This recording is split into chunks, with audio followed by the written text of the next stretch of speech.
उसामा गाजी को भी हम इंगेज करेंगे। उसामा, आपने दोनों पार्टियों का मौक़िफ़ सुना और साथ साथ जिस तरह मैंने अपने इंट्रो में भी बताया कि मियां नवाज शरीफ जिन्हें उनकी पार्टी के लोग ख़ासतौर पर मरीम नवाज़ ये कहती हैं कि जी मुआशी क़ुव्वत बनाने का एजेंडा पूरा करने आ रहे हैं मियां नवाज शरीफ, और चीमा साहब ने जैसे कहा कि जी मसीहा आ रहे हैं वो कौम के।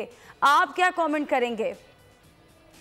देखिए, जिस तरह वो फरमा रहे थे कि मियां साहब निजात दहिंदा हैं और हमेशा मुश्किल वक्त से पाकिस्तान को निकाला, तो इस पे तो बाद में बात करेंगे, लेकिन मुश्किल वक्त में खुद जरूर निकल गए।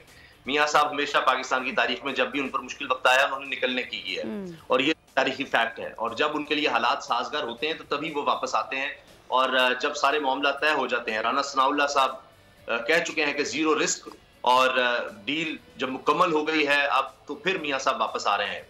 ये बात भी होती रही कि जस्टिस सुमृता बंदयाल साहब जब तक चीफ जस्टिस रहे वो वापस नहीं आएंगे, तो पूरा अपना एक माहौल बनाते हैं मियां साहब, और उसके बगैर वो कभी नहीं आते, और जब माहौल नहीं होता तो वो फिर मुल्क से निकल जाते हैं। जहां तक बात है निजात दहिंदा होने की, तो देखिए उनकी कौन सी ऐसी टीम है।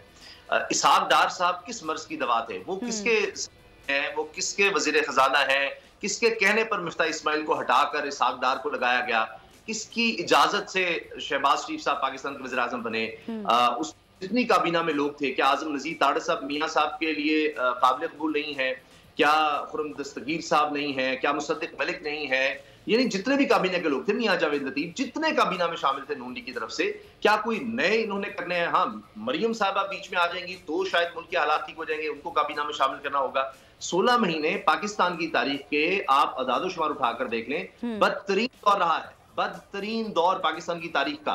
माशी लिहाज से एक एक महीने में 950 अरब रुपए कर्ज लिया गया, आज तक ना पाकिस्तान निकल सका है उस वो 16 महीने की बदतरीन कारकर्दगी से। 6% से हम मनफी पर चले गए और अभी भी नहीं निकल पा रहा, और आने वाले कई सालों में नहीं निकल सकेगा। तो बाकी जहां तक बात है अवाम की, तो वो जब इलेक्शन होंगे और अगर फ्री एंड फेयर हुए तो तब पता लग जाएगा। अभी तक तो कोई माहौल नजर नहीं आ रहा कि अभी जिस तरह फरमा रहे थे 9 मई जब हो गया तो अब तो जल्द से जुलूस वो हाईकोर्ट देखेगी या कोई और देखेगा, लेकिन 9 मई से पहले राना सनाउल्लाह साहब ने जिस तरह से किया तरीके इंसाफ के साथ, वो 9 मई से बहुत पहले 4414 रेड्स कर चुके थे, औरतों बच्चों को हिरासा कर चुके थे, घरों में चार दीवारी का तकद्दुस पामाल हो चुका था, पुलिस फलांग फलांग कर जा रही थी, वो हमने सब देख लिया। तो ये तो उससे बहुत पहले शुरू हो चुका था, और उससे पहले ये कहानी हमने पूरे पाकिस्तान ने देख ली थी। तो लिहाजा ये वो जब तक मियां नवाज शरीफ साहब को ओपन फील्ड नहीं मिलती कि मैदान में कोई नहीं होगा, अब वो चाहते हैं 2 तिहाई अक्सरियत, सादा अक्सरियत। उनको पीपल्स पार्टी नहीं चाहिए, उनको अब पीपीएम नहीं चाहिए, अब वो कहते हैं मैं अकेला ही मैदान में हूं, अब इस पर आके नेगोशिएट होना है।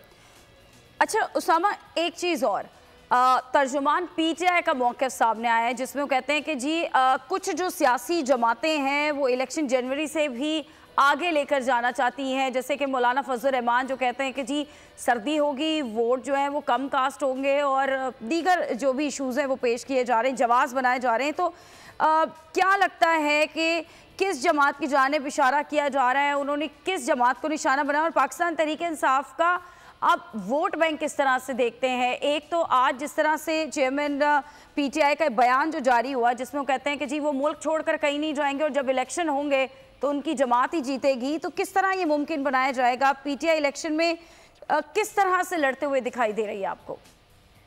देखिए, कुछ चीजें हैं जो फैक्ट्स जो डिनाई नहीं किए जा सकते। इस वक्त इसमें कोई शक नहीं है कि सबसे ज्यादा पॉपुलर जमात इस वक्त पाकिस्तान में तहरीक इंसाफ है। अभी हाल ही में उनकी गवर्नमेंट थी, खैबर पख्तूनख्वा पंजाब में भी थी, उसके बाद जितने भी इलेक्शंस हुए हैं, जिस तरह के भी इलेक्शंस हुए हैं, उसमें तहरीक इंसाफ बहुत बेहतर परफॉर्म करती नजर आई है। इसके बावजूद कि उनके लोग नहीं थे, कैंपेन नहीं कर सकते थे, ना कर सकते हैं। अभी भी आप देख लीजिए, वो फलस्तीन के हवाले से भी एहतजाज की उनको इजाजत नहीं मिल रही, और चाहे वो इसराइल की कंडेमनेशन करने चाह रहे हों, कोई एक आदमी भी खड़ा हो तो उसकी भी इजाजत नहीं है। आप बाकी तो बात छोड़ दीजिए। तो उसके बावजूद उन्होंने इलेक्शंस में ना सिर्फ जीत कर दिखाया बल्कि पहले से ज्यादा बेहतर परफॉर्म किया है। जहां से वो सीटें जीते हुए थे उससे भी ज्यादा इसी बलूचिस्तान में हमने दिखाया। तो इस लिहाज से तो अगर आप देखें तो इलेक्शंस में तहरीक इंसाफ जीतती नजर आती है। इस सब के बावजूद अब इलेक्शन डिले का मामला ही ये नजर आता है कि ये हो नहीं पा रहा कि तहरीक इंसाफ का जो वोट बैंक है उसको तोड़ा जा सके। लोग तोड़े गए हैं, लीडरशिप को तोड़ा गया है, लोगों को इधर उधर किया गया है, कुछ तहकाम पाकिस्तान पार्टी में चला जाए, कोई पाकिस्तान तरीके से पार्लियामेंटेरियन डाले, लेकिन उसके बाद भी जो इलेक्शंस हुए हैं उनमें कोई फर्क खास नहीं पड़ सका, कोई डेंट नहीं पड़ सका।